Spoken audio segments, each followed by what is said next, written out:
ఉచిత IUI and IVF consultation కోసం సంప్రదించండి 29. నమస్తే రామ్ గారు. నమస్తే జయ. స్టోరీస్, ఇండివిజువల్ స్టోరీసే ఏదైనా ఒకటి చెప్పండి. దయ్యం కథలు, దయ్యాలు, భూతాలు, ప్రేతాలు, పిశాచాలు, కామిని, శాకిని, ఢాకిని అలాంటివి బోల్డని కథలు వినేవాళ్ళని జయ చిన్నప్పుడు. కాదండి, తిట్టేటప్పుడు కూడా లంకిని లాగుందండి అట్లా ఉంటారు ఇంట్లో. లంకిని, శంఖిని జాతి స్త్రీ, శంఖిని జాతి స్త్రీ అలాంటివి తిట్టేవాళ్ళు. అయితే ఈ పదాల వాడకమే కాదు, వాటి డిస్క్రిప్షన్ కూడా ఇప్పుడు జనం మర్చిపోయారు. అవంటే ఏమిటో తెలియదు ఎవరికి. అవును, అలాంటివి ఉన్నాయా అంటారు. ఇలాంటి పిచ్చి పిచ్చి కథలు చెప్పకుండా నాకు కూడా ఫేస్బుక్ ముఖతః అక్షింతలు వేస్తున్నారు కొంతమంది, పిచ్చి కథలు చెప్పద్దు అని.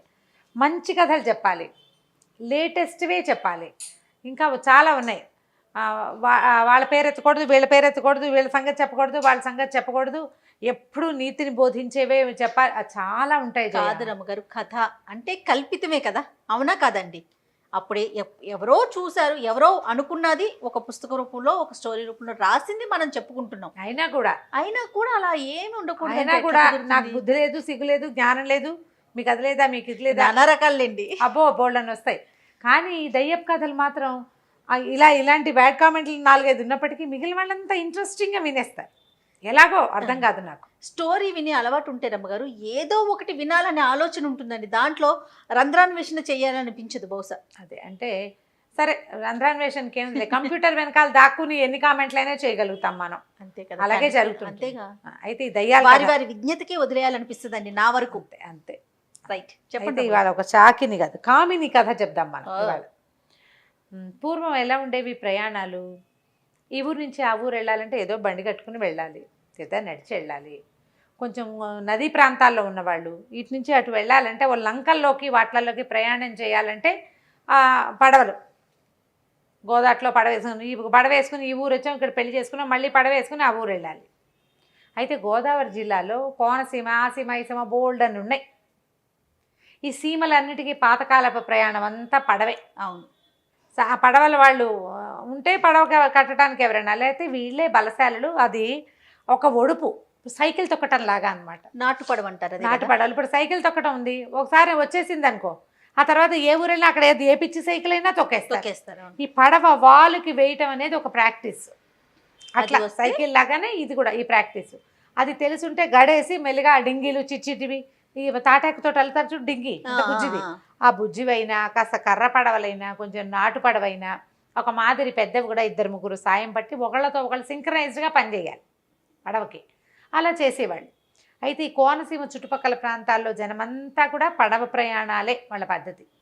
అప్పట్లో ఎలా ఉండేది, కరెంటు లేదు, చీకటి పడితే ప్రయాణాలు ఉండేవి కాదు.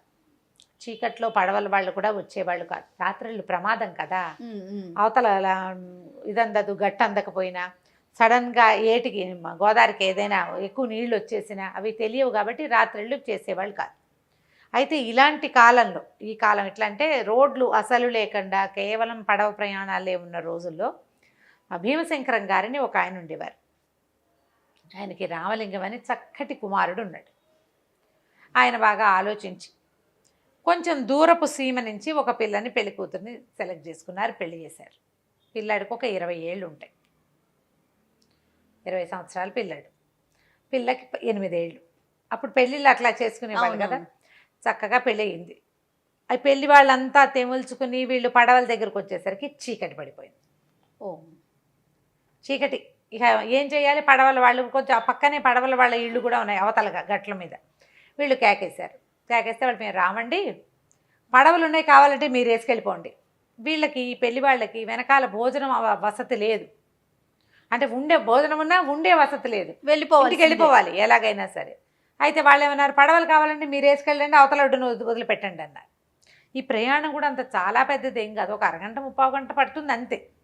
సరే వీళ్ళు ఏమనుకున్నారు, అలాగే లేరా మనమే వెళ్ళిపోదాం, ఇంతమంది ఉన్నాం, పడవకి ఏముంది, కర్రేసుకు వెళ్ళిపోవటమే కదా, ఓ తెడ్డేసుకుని అని చెప్పి పడవలు లాక్కున్నారు. చీకట్లోనే ఉన్నాయి పడవలన్నీ. ఓ పడవని లాగారు. పెళ్లి కొడుకు పెళ్లి కూతురు ఉన్న పల్లకిలో పిల్లని తెచ్చారు. పిల్లవాడు మహా అందగాడు, ముందే చెప్పాం ఆ మాట. చక్కగా ఉన్నాడు, చక్కటి కంటిమడి చొక్కా, జుట్టు అది పొద్దునే తలంటి పోస్తారు. పెళ్లి కుమారుడు ఎట్లా ఉంటాడు, చక్కగా బొట్టు, మధుపర్కాలు, బుగ్గలు కళకళలాడుతూ పండులా ఉన్నాడు. పిల్ల చక్కగా 8 ఏళ్ల చిన్న పిల్లాడు ఉన్న పల్లకిని ఒక పడవ మీద పెట్టారు. పల్లకీతో సహా 4-5 మంత్రవేత్తలు పొద్దున పెళ్లి చేయడానికి వచ్చారు కదా బ్రాహ్మలు, వీళ్ళంతా ఆ పడవలో ఎక్కారు. ఇంకో మిగిలిన పడవలు లాగారు. అన్ని పడవలు కొద్దిగా ముందుకు వచ్చినాయి. వచ్చేసరికి ఎక్కడి నుంచో చక్కటి పాట వినపడుతుంది. ఆడవాళ్ళు ఎవరో పాడిన పాట. ఎంత బాగుందంటే పాటలోకి ప్రవేశించేసేట జనం అంతా. పాట అంత బాగుంది. సడన్గా పాట ఆగిపోయింది. మంది పెళ్లి కూతురు, పెళ్లి కొడుకు కనపడలేదు. పాట ఆగిపోయి వీళ్ళందరికీ స్పృహ వచ్చేసరికి పాట లేదు, పిల్లాడు లేడు. పెళ్లి కుమారుడు లేడు, నీళ్లలో పడలేదు, నా ఎదురుగుండానే ఉన్నాడు, ఇద్దరం పాట వింటున్నావు, ఎలా మాయమైపోయాడో తెలియదంటుంది పిల్ల. మంత్రవేత్తలంతా పల్లకి బయట కూర్చుని ఉన్న వాళ్ళంతా అసలు వాడు పల్లకిలోంచి బయటికే రాలా, నీళ్లల్లో పడలా. వీళ్ళేమనుకున్నారు పెద్దవాళ్ళంతా, ఈ సంగీతపు దీంట్లో పడి చూసుకోలేదు, ఏ ఒత్తుగిలాడో గోదాట్లో పడిపోయాడు అనుకున్నారు. ఇక తెల్లవారింది లబో దిబో పెళ్లి వాళ్ళంతా ఏడ్చి మొత్తుకున్నారు. గోదారంతా వెతికి వేదులు పెట్టారు. లేడు, లేడు. పెళ్లి నాటి రాత్రే పిల్లవాడు మాయమైపోయాడు. ఏం చేస్తారు? ఆ రోజు చనిపోయాడని భావించి 9వ రోజు నుంచి కర్మలు చేశారు. ఏటా తద్దినాలు పెట్టారు. అలా ఎన్ని సంవత్సరాలు? కోడల్ని తమతోటే తెచ్చుకున్నారు. పిల్ల జుట్టు తీల. ఆ కాలంలో ఏమిటి, తల వెంట్రుకలు తీసేసేవాళ్ళు కదా, ఏమంటారు, జుట్టు తీయటం, విధవకి జుట్టు తీసేసేవాళ్ళు. 11 సంవత్సరాలు అయింది. అబ్బా. అయితే 7-8 ఏట, 8 ఏళ్ళు 7 ఏళ్ళు అయిన తర్వాత, 7-8 సంవత్సరాల తర్వాత చుట్టాలు ఎవరో, మేము దీనికి వెళ్ళినప్పుడు, శ్రీరంగం వెళ్ళినప్పుడు తీర్థంలో అక్కడ కావేరిలో స్నానం చేసి కనపడ్డాడు రామలింగం, మేము చూసామని ఒకళ్ళు. ఇట్లా 5-6 చోట్ల తీర్థాల్లో రామలింగం కనపడ్డాడు, చేయెత్తు మనిషి అయ్యాడు. మేము నీళ్ళలోంచి బయటకు వచ్చి, మేము నీళ్ళలో ఉన్నప్పుడు కనపడ్డాడు, మేము బయటకు వచ్చేసరికి కనిపించలా, కానీ మేము చూసాం, చిన్నప్పటి నుంచి చూసిన వాళ్ళం కదా అని చెప్తూ వచ్చారు. వీళ్ళకి ఇంకా ఆశ, ఏదో ఒకనాడు పిల్లాడు వచ్చేస్తాడేమో, వచ్చాడని ఒక ఆశగా ఉండేది.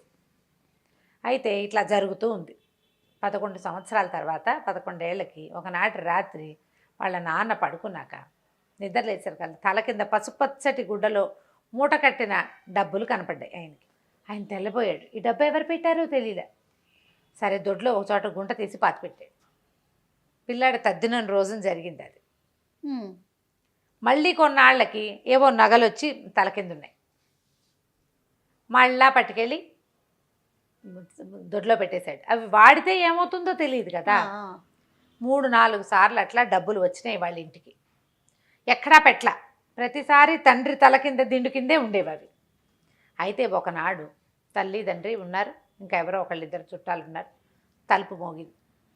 తలుపు కొట్టేశారు కల్లా ఎందుకో తల్లికి రామలింగం వచ్చాడు అనిపించింది. తీరా చూస్తే నిజంగానే రామలింగం వచ్చాడు. కొడుకే లోపలికి వచ్చాడు. తల్లి ఏడ్చిందో విపరీతంగా ఏడ్చింది. అక్కడి నుంచి తండ్రి ఆశ్చర్యపోయాడు. ఏమిట్రా నాయన ఎక్కడున్నావంటే, ఏమీ చెప్పడు, అతనికి అప్పు సప్పు తెలీదు, నేను మీతోనే ఉన్నానుగా అంటాడు. ఇంతలో ఏమైంది, సరే అన్నం తినని తల్లి ఏం చేసింది, అన్నం పెట్టడానికి తీసుకెళ్ళింది. అన్నం తిన్నారు అంతా. వచ్చి కూర్చుని మాట్లాడదాం అనుకునేసరికి పక్కన గది తలుపు ఢామని మూసుకుపోయిన ఉన్నట్టుండి ఆ గదిలో నుంచి ఒక శబ్దం వినపడింది. మీ అబ్బాయి నాతోటే ఉన్నాడు, నేనే తీసుకెళ్ళాను. ఇన్ని సంవత్సరాలుగా నాతోటే ఉన్నాడు, అతను ఎక్కడున్నాడో అతను ఎరగడు. ఎన్ని చోట్లకో తిప్పాను, నా మనసు తీరేదాకా నాతోనే ఉంచుకుంటా. 12 ఏళ్ళు నా శాపం. 12 ఏళ్ల పాటు నాతోటే ఉంటాడు. ఇంకొక సంవత్సరం ఉంది, అప్పటిదాకా మీ కోడల్ని కాపురానికి తీసుకురావద్దు.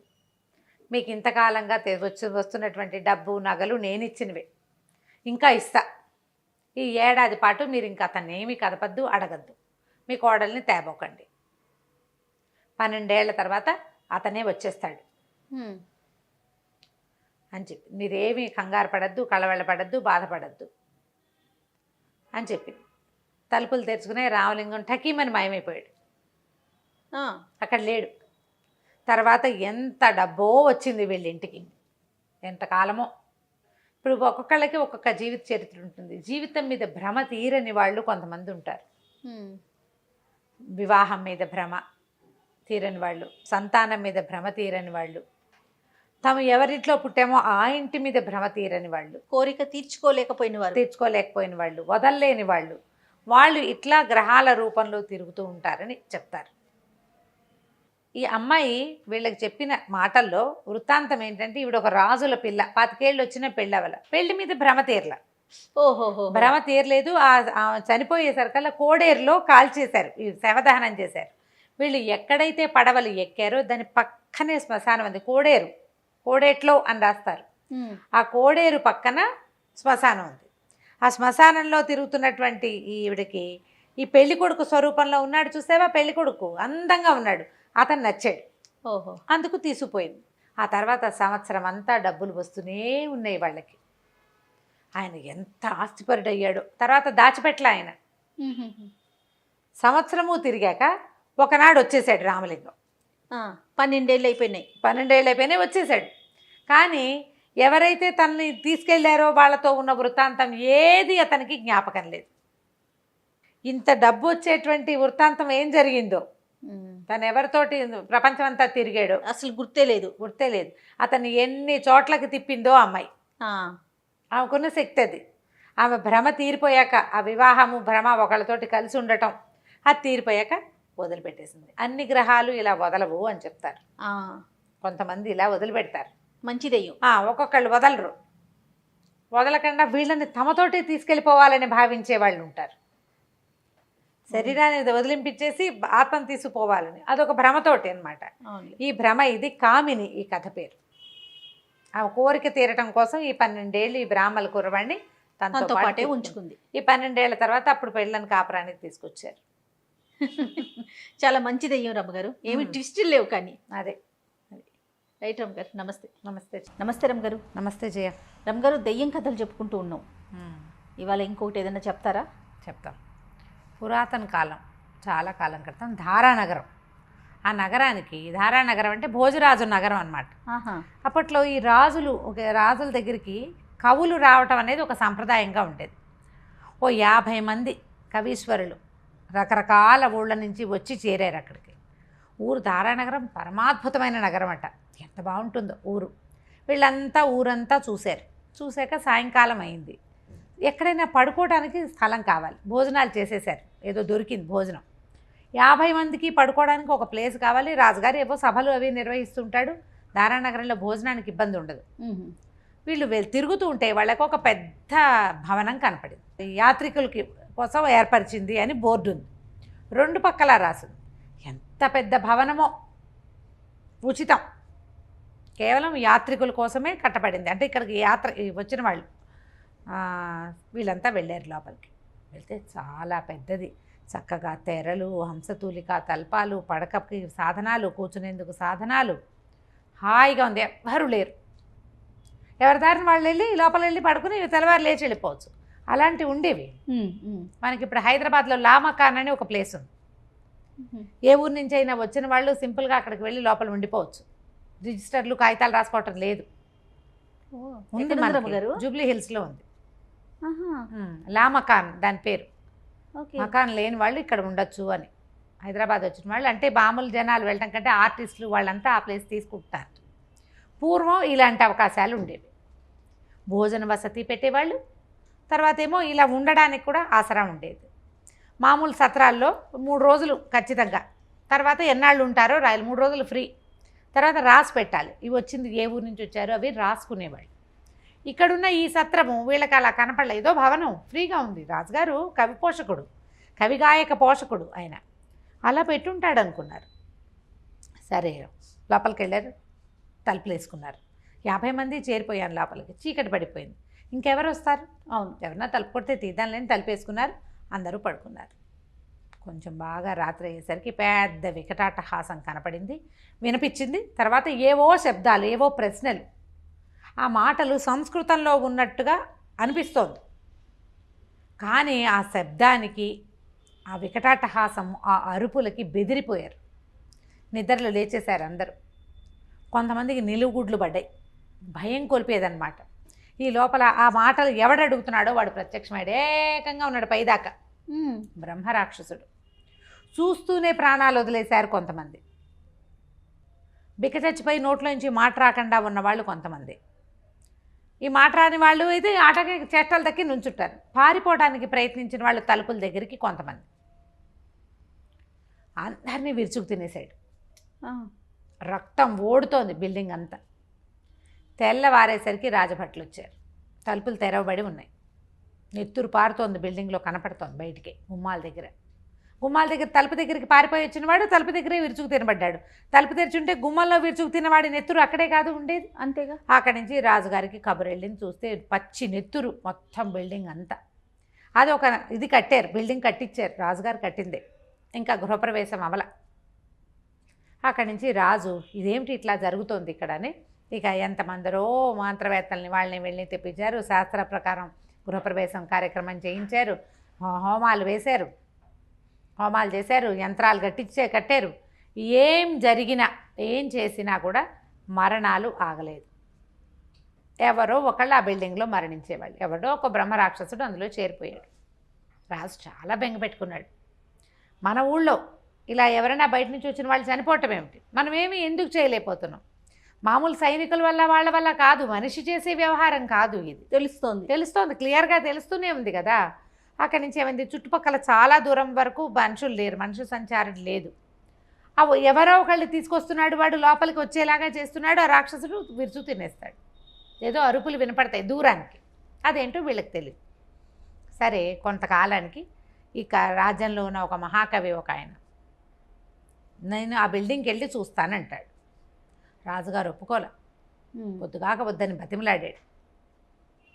వద్దంటే కవి అన్నాడు, అట్లా కాదు, ఇంత మన కవులు అన్న వాళ్ళు రాజ్యానికి ఉపయోగపడాలి. అసలు అక్కడ ఏం జరుగుతుందో చూద్దాం. సహస్ర గాయత్రి చేస్తాను రోజు నేను. 3 పూట్ల సహస్ర గాయత్రి చేసే అలవాటు ఉన్నవాడు. నా గాయత్రి నన్ను రక్షిస్తుందని కవి. ఈ కవులని పోగొట్టుకోలేను, కవే రాజ్యానికి వెలుగు అని రాజుగారు. సూర్యుడు ఎట్లా ఆకాశానికి వెలుగో కవి రాజ్యానికి వెలుగు, నిన్ను పోగొట్టుకోలేను, ఇప్పటికే ఎంతో నష్టం సంభవిస్తుంది, వద్దన్నా కూడా కవిగారు ఒప్పుకోవాలి. ఆయన మంచి ఏంటంటే శాస్త్ర పరిజ్ఞానము ఉన్నవాడు, దానికి తోడు నిత్యము గాయత్రి అర్చన చేసుకునేవాడు. మామూలుగానే ద్వికాల సంధ్యావందనం చాలా విశేషం చేయ, అసలు 2 పూటలా చేయటమే విశేషం. త్రికాల సంధ్యావందనం చేయటం మరీ విశేషం. ఈ త్రిసంధ్యల్లోనూ సహస్ర గాయత్రి చేయగలిగేవాడంటే మహాపటిష్టమైన మంత్రబలం ఉన్నవాడు. వాళ్ళని గాయత్రి నిరంతరము రక్షిస్తుంది, ఆ నమ్మకంతో ఉంటారు వాళ్ళు. ఈయన కవి వెళ్ళారు. మర్నాడు పొద్దున అంతా ప్రశాంతంగా అయిపోయింది. బ్రహ్మరాక్షసుడు వెళ్ళిపోయాడు. తలుపులు పగిలిపోయినాయి ఆ బిల్డింగ్కి. ఏం జరిగింది అక్కడ, ఏమైంది అంటే, ఈయన వెళ్ళాడు ఆ బిల్డింగ్లోకి. పెద్ద అంతఃపురంలాగా చాలా పెద్ద రాజహర్మ్యంలాగా కట్టారు దాన్ని. లోపలికి వెళ్ళేసరికల్లా ఆ బ్రహ్మరాక్షసుడు వచ్చాడు. అయితే ఇట్లా నిత్య గాయత్రితోటి ఉన్నాడు, గాయత్రి పునశ్చరణ చేసుకునేవాడిని సమీపించలేకపోయాడు. ఎప్పట్లాగానే అతను అరిచాడు. ఎవరు? రాక్షసుడు ఏదో అడుగుతాడు. ఆ అడిగింది ఆ మేరు భీకరమైన స్వరంతో, పిడుగులాగా వినపడేటువంటి స్వరం వల్ల జనాలకు అర్థం కావట్లా, వినిపించట్లా. అప్పుడు ఈయన ఏం చెప్పాడంటే, నువ్వేం అడుగుతున్నావో నిదానంగా అడిగి సమాధానం రాబట్టుకో. అడిగితే అప్పుడు ఆయన 4 ప్రశ్నలు అడిగాడు. ఆ 4 ప్రశ్నలకి కవిగారు సమాధానం చెప్పేశాడు. చెప్పేసరికల్లా ఆయన ఆశ్చర్యపోయాడు. తన కథ చెప్పాడనమాట ఆ బ్రహ్మరాక్షసుడు. ఈయన పూర్వం చాలా గొప్ప పండితుడట. ఎవరు? రాక్షసుడు? బ్రహ్మరాక్షసుడు చాలా గొప్ప పండితుడు. బ్రహ్మరాక్షసుడు అంటే దాని అర్థం ఏంటంటే బ్రాహ్మణుడు రాక్షసుడుగా మారినవాడు అని అర్థం.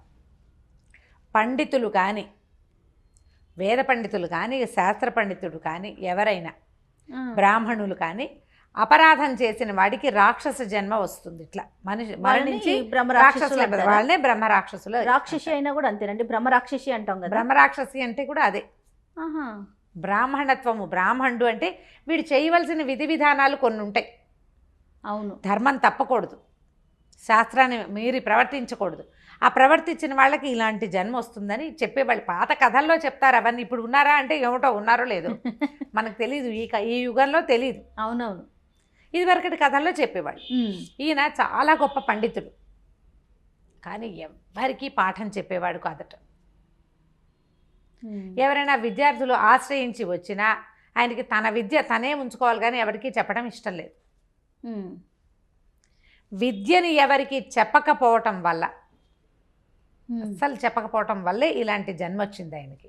అంటే పాయింట్ ఏమిటి ఇందులో, ఎవరికైనా ఏదైనా విద్యలో ప్రావీణ్యం ఉంటే దాన్ని 10 విద్యార్థులకి పంచాలి. ఇది ఎవరికి పాఠం? ఈ రోజున శాస్త్ర పండితులు ఉన్నారు కొంతమంది, ప్రొఫెసర్లు, టీచర్లు. విద్యని దాచకూడదు, బద్ధకించకూడదు, మీరు చదువుకోండి అని అనకూడదు, నేర్పించాలి, నేర్పాలి. నేర్పితేనే దీనికి సార్థకత. అట్లా నేర్పని వాడికి ఇలాంటి జన్మలు వస్తాయి. ఇదే జరుగుతుంది. నేను ఈ బ్రహ్మరాక్షసుడిగా ఈ రకంగా ఉండిపోయాను, ఎవ్వరికి నేర్పకపోవటం వల్ల నా పరిస్థితి ఇట్లా అయ్యింది. మరి 4 ప్రశ్నలు అడిగారని చెప్పారు కదండి, ఏం ప్రశ్నలు అడిగాడు? అంటే ఇవి పాణిని సూత్రాల్లో ఆ కాలం నాటివి, సంస్కృతం కదా. అంటే ప్రపంచంలో అందరికీ 2 ఉంటాయి. ఈ రెండిటి వల్ల వచ్చే ఇబ్బందులు ఏమిటంటే, ప్రతి వాళ్ళకి సుమతి కుమతి 2 ఉంటాయి, సుబుద్ధి దుర్బుద్ధి. వాటి వల్లే సంపదలు ఆపదలు వస్తాయి. సుబుద్ధి వల్ల సంపదలు, దుర్బుద్ధి వల్ల ఆపదలు వస్తాయి. ఇది ఒక ప్రశ్న. ఇది ఒక్కొక్క జామకి ఒక్కో ప్రశ్న అడిగాడు, 4 జామలకి అడిగాడు అనమాట. మొదటి ప్రశ్న ఇది. రెండోది, స్త్రీ ఎవరిని, ముసలివాడి పరిస్థితి ఏమిటి అని అడుగుతారు. దానికి సమాధానం ఏం చెప్తారంటే, ముసలివాళ్ళని స్త్రీలు వదిలిపెట్టేస్తారు. భర్త ముసలివాడైతే స్త్రీ ఏం చేస్తుంది? లోక సహజంగా జరిగేది అంతే. ఇది రెండో ప్రశ్న. తర్వాత ఒక గోత్రంలో గోత్రాల గురించి ప్రశ్న. ఎవడైతే సంసారాన్ని చక్కగా చూసుకుంటాడో వాడు ఆ గోత్రనామం చెప్పుకోవడానికి సరి అయిన వాడు. మా ఇంటి పేరు చెప్పుకుంటే ఇంటి పేరు నిలబెట్టేవాడు కదా, ఇంటి పేరు చెప్పుకోగలడానికి సమర్థుడు. అవును అవును అవును. ఆఖరిది, ఏ స్త్రీ మగవాడిలాగా ప్రవర్తిస్తే సంసారం నాశనం అయిపోతుంది. స్త్రీలు మగవాడిలాగా పెరగకూడదు, స్త్రీలు స్త్రీలలాగా పెరగాలి. అది దానికి సమాధానం. ఇవి అయినాక ఇతను చెప్పాడనమాట, నేను విద్యాదానం చేయకపోవటం వల్లే నా జీవితం పాడైపోయింది. ఒక విద్వాంసుడు వచ్చి విద్య అడిగాడు, అడిగితే వాళ్ళని తిట్టి తగిలేసి చెప్పేవాడు కాదు. ఆయనే నన్ను బ్రహ్మరాక్షసు అయిపోమన్నాడు. ఆ మహానుభావుడే నాకు ఈ 4 పాణిని సూత్రాలు ఇచ్చి, సమాధానం వచ్చినప్పుడు నీకు ఇది పోతుంది. ఇప్పుడు ప్రతివాడు తన విద్యని దాచుకుంటే కుదురుతుంది? ఎట్లా విద్య ముందుకెళ్తుంది? ఇప్పుడంటే పుస్తకాలు, ప్రింట్లు అవి ఇవి వచ్చినాయి. పాత రోజుల్లో ఏముంది, గురువు శిష్యుడు చెప్తే శిష్యుడు ఇంకో గురువు అయ్యి మళ్ళీ ఇంకో శిష్యుడు చెప్తే ఆనుచానంగానే మన విద్య వచ్చింది. అంతే కదా. ఒకళ్ళ నుంచి ఒకళ్ళకి అట్లా అట్లా అట్లా అట్లాగే వచ్చి పూర్వకాలం నాటి శాస్త్రాలు అవన్నీ కూడా మనకి మౌత్ టు మౌతే. అవును, గురువు శిష్యుడు, గురు శిష్య పరంపర ద్వారానే విద్యలు వచ్చినాయి మన దగ్గరికి. అవును, ఇప్పుడు వచ్చిన వ్యవహారాలు వేరు కదా. అంచేత ప్రతివాడు ఇలా చెప్పాలని ఈ కథలో నీతి. దాంతో ఇది అయిపోగానే ఈ వాక్యాలు చెప్పేసి, ఈ రకంగా నా జీవితం నన్ను బ్రహ్మరాక్షసు అవమని ఆయన చెప్పించాడు. రాక్షసుడు అయిపోయాను నేను. ఇప్పుడు మీ సమాధానం కోసం ఇక్కడికి వచ్చిన వాళ్ళందరినీ అడిగాను, ఎవరు చెప్పలా, వాళ్ళని విరుచుకుతున్నా, వాళ్ళే నా ఆహారం ఇంతకాలం. ఈ సమాధానం వచ్చింది కాబట్టి నేను బ్రహ్మరాక్షస జన్మ నుంచి నాకు విముక్తి వచ్చింది. వీళ్ళందరినీ చంపి తిన్న పాపాన్ని అతను అనుభవించవలసిందే. మళ్ళీ మనిషిగా పుట్టి ఆ పాపాలకి పరిష్కారం చేసుకుంటాడు. బ్రహ్మరాక్షస జీవితం పోయిందనమాట అని చెప్పి ఆయన ఎగిరిపోయాడు. మర్నాడు కవిగారిని చూసి అందరూ సంతోషించారు. రాజు ఇది విషయాన్ని తమకు వేయించుంటాడు. పండితులు తమ విద్యని దాచుకోకండి, ఇతరులకి నేర్పించండి, విద్యార్థులకి నేర్పండి, లేకపోతే ఇట్లాంటి బ్రహ్మరాక్షస జన్మ వస్తుంది అని ఈయన కథని అంతా చెప్పాడనమాట. అంతా చెప్పించుంటాడు. ఆ కాలంలో అలా జరిగేది. ఏదైనా ఒకటి తెలియంగానే ఇది చేయకూడదు అని రాజు వెంటనే ప్రచారంలోకి తీసుకొచ్చేవారు. ఈ ప్రవర్తన తప్పు, ఇది చేయకూడదు, దీనివల్ల ఇలాంటి సమస్య వస్తుందని. ఆ కవిగారి వల్ల ధారానగరం బాగుపడింది. బ్రహ్మరాక్షసుడి ఛాయ నుంచి ధారానగరాన్ని తప్పించాడు. ఆ దయ్యాలు కథ ఒక అమ్మాయి స్థానాపతి రుక్మిణమ్మ గారు అమ్మగారు రాశారని చెప్పారు. అందులోదే ఈ కథ కూడా బాగుంది. మంచి నీతి ఉంది దెయ్యం కథలో కూడా. అవును. నమస్తే. నమస్తే.